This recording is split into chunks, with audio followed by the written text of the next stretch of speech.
बिस्मिल्लाहिर्रहमानिर्रहीम। इय्याका नअबुदु व इय्याका नस्तईन।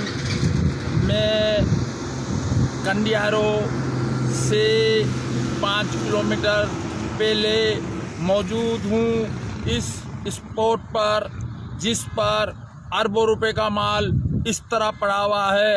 ये कारनामा सूबा सिंध का है, फूड मिनिस्टर का है। अब ये माल देखिए ये किस तरह पड़ा हुआ है रोड पर, और आवाम को गंदुम नहीं दी जा रही है, आटा महंगा किया जा रहा है और यहाँ गंदुम सड़ रही है, कोई पूछने वाला नहीं है। और गंदुम इस तरीके से पड़ी है जैसे घर के बाहर कचरा पड़ा हुआ होता है।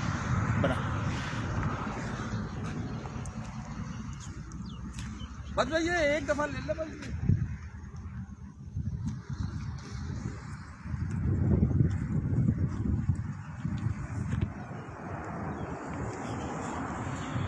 प्राइम मिनिस्टर साहब, अगर ये माल आपकी जेब से निकला हुआ होता, फूड अफसरान पास को इंचार्ज को कहता हूँ, ये आपकी जेब से माल निकला हुआ होता तो इस तरह ना पड़ा हुआ होता।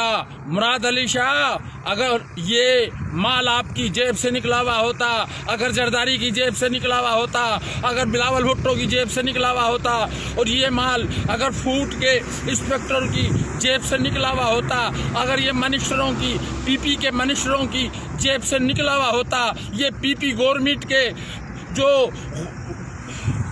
गुलाम है, जो करप्शन के बादशाह हैं, अगर उनकी जेब से ये पैसा निकला हुआ होता तो फिर इन्हें एहसास होता कि ये गंदुम आवाम को किस तरह दी जाती है और आटा आवाम को किस तरह दिया जाता है।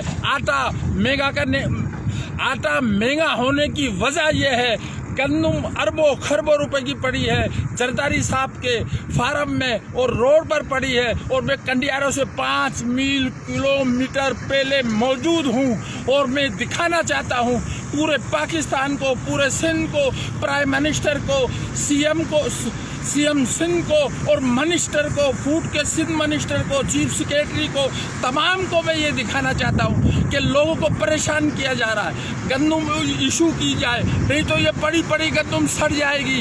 हर साल तुम ये कहते हो कि गंदुम सड़ गई, तुम जान करके ये दानिस्ता काम तुम करते हो कि गंदुम सड़ जाए, गंदुम खराब हो जाए, फिर ये खराब हो जाएगी। आवाम को 100 रुपए किलो आटा